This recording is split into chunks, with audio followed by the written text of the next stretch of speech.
రాజమౌళి పెను ప్రమాదం నుంచి తప్పించుకున్నారు. జపాన్ భూకంపం నుంచి త్రుటిలో తప్పించుకున్నామని ఆయన కుమారుడు కార్తికేయ తెలియజేశారు. తాము బిల్డింగ్ లో 28వ అంతస్తులో ఉన్న సమయంలో మెల్లగా భూమి కంపించడం మొదలైందని ట్విట్టర్లో పేర్కొన్నారు.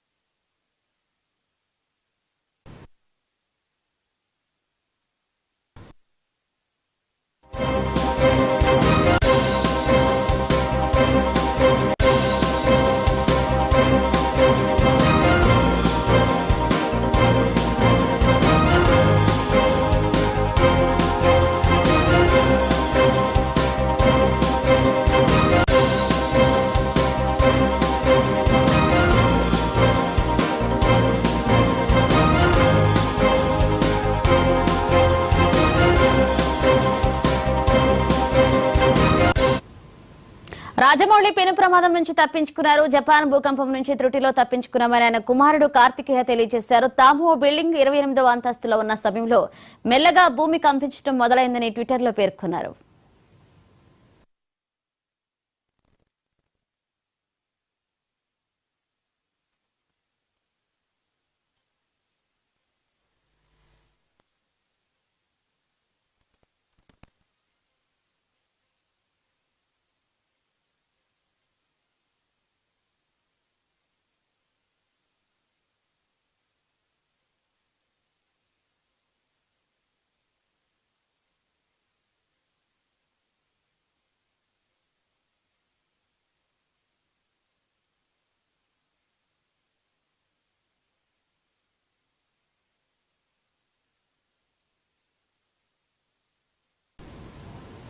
రాజమౌళి పెను ప్రమాదం నుంచి తప్పించుకున్నారు. జపాన్ భూకంపం నుంచి త్రుటిలో తప్పించుకున్నామంటూ ఆయన కుమారుడు కార్తికేయ తెలియజేశారు.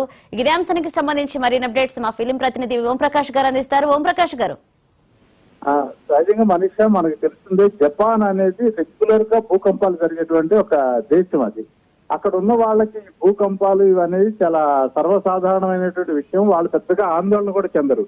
యాక్చువల్ గా 4 hours క్రితం కార్తికేయ ఇదే విషయాన్ని ట్వీట్ చేశాడు. ఎందుకంటే వాళ్ళు ఇప్పుడు మనం కొద్ది రోజులు బట్టి మాట్లాడుకుంటున్నాము, రాజమౌళి ఫ్యామిలీ అంతా జపాన్ లో ఉంది. త్రిపులానికి సంబంధించినటువంటి స్పెషల్ షోస్ అక్కడ జరుగుతున్నాయి. అందువల్ల అక్కడ ఉన్నటువంటి వివిధ ప్రాంతాలని వాళ్ళందరూ కూడా ఆ టీం అంతా పర్యటిస్తూ వస్తున్నారు. అందులో భాగంగా ఏంటంటే నిన్న 28వ అంతస్తులో వీళ్ళ హోటల్లో ఉన్న టైంలో ఒక భూకంపం అనేది వచ్చింది. కార్తికేయ దాన్ని చాలా అంటే భయభ్రాంతులకు గురైనట్టుగానే అతను ట్వీట్ చేయడం జరిగింది. ఎందుకంటే ఎప్పుడైతే 28వ అంతస్తులో ఒక్కసారిగా అలా షేక్ అయ్యిందో చాలా కంగారు పడిపోయాము, ఏదో జరుగుతుందని భయం వేసింది. తీరా చూస్తే అది భూకంపం అని తెలిసింది. అలాగే అతను చేతుకున్నటువంటి వాచ్ లో చూస్తే, రిస్ట్ వాచ్ లో చూస్తే ఆ భూకంపము అది ఎంత రిక్టర్ స్కేల్ లో ఉంటుంది, ఎంత మీటర్ లో ఉంది వస్తుంది అన్నది కూడా అందులో అక్కడ ఉన్నటువంటి ఆ వాతావరణ పరిశోధన కేంద్రం కూడా ఇమ్మీడియట్ గా మెసేజ్ పంపిస్తూ ఉంటుంది ఇలాంటివి. అందులో అతను చూశాడు, దాన్ని కూడా ఫోటో తీసి ట్వీట్ చేశాడు అనమాట. అయితే అతను అన్నది ఏంటంటే ఒక విచిత్రం, అంత భయాందోళనకు గురి అవుతూ కూడాను ఇక్కడ తోటి జపాన్ వాళ్ళు, అంటే మేము ఇంత భయపడుతున్నా కానీ తోటి జపాన్ వాళ్ళు ఏదో జస్ట్ వర్షం వచ్చింది అన్నట్టుగా, లేదా వర్షం ఇప్పుడే స్టార్ట్ అయింది అన్నట్టుగా వాళ్ళు ఫీల్ అవుతున్నారు అని చెప్పి అతను, అయితే మేమందరం సేఫ్ గా ఉన్నాము, కంగారు పడాల్సిన ఏం లేదు అని చెప్పి ఆ ట్వీట్ లో పేర్కొన్నాడు. ఇక్కడ చెప్పుకోవాల్సి ఇంకోటి ఏంటంటే, మనం కొద్ది నెలల క్రితమే జూనియర్ ఎన్టీఆర్ విషయంలో చూసాం. ఆయన జపాన్ వెళ్ళి ఫ్యామిలీతో అక్కడి నుంచి తిరిగి ఇండియా బయలుదేరిన కాసేపటికి అక్కడ భూకంపాలు అవి వచ్చినాయి. అప్పుడు మాత్రం చాలా తీవ్ర స్థాయిలో భూకంపాలు వచ్చినాయి, భవనాలు కొన్ని కూలిపోయినాయి కూడాను. కాకపోతే భారీ స్థాయిలో ప్రాణ నష్టం ఇలాంటివి జరగలేదు, కానీ ఆస్తి నష్టం అయితే జరిగింది. కాబట్టి జపాన్ వెళ్లే వాళ్ళు ఒక రకంగా అక్కడ అభిమానులు, అంటే సినిమా నిర్మాతలు, దర్శకులు వాళ్ళ ప్రశంసలతో పాటుగా భూకంపాలను కూడా చవి చూసి రావాల్సి ఉంటుందేమో అనిపిస్తోంది. ఇక మీదట అక్కడికి వెళ్ళిన వాళ్ళు ఒక రకంగా మానసికంగా సంసిద్ధమై కూడా వెళ్లాల్సి ఉంటుంది. ఎందుకంటే ఒక రకంగా అదృష్టాన్ని కూడా చెప్పుకోవాలి. మన దేశము లేకపోతే ప్రపంచం గర్వించేదగ్గ దర్శకుల్లో రాజమౌళి కూడా ఒకళ్ళు. అలాంటి ఆయనకి ఏదైనా ప్రమాదం జరిగి ఉంటే దేశం కానీ దేశంలో ఏంటి పరిస్థితి ఒక్కసారి అసలు మనం ఊహకు కూడా అందదు, అది ఆ షాక్ కి గురవుతాం మనం.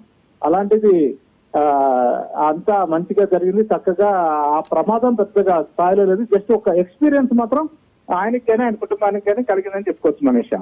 రైట్, థ్యాంక్ యూ ఓంప్రకాష్ గారు.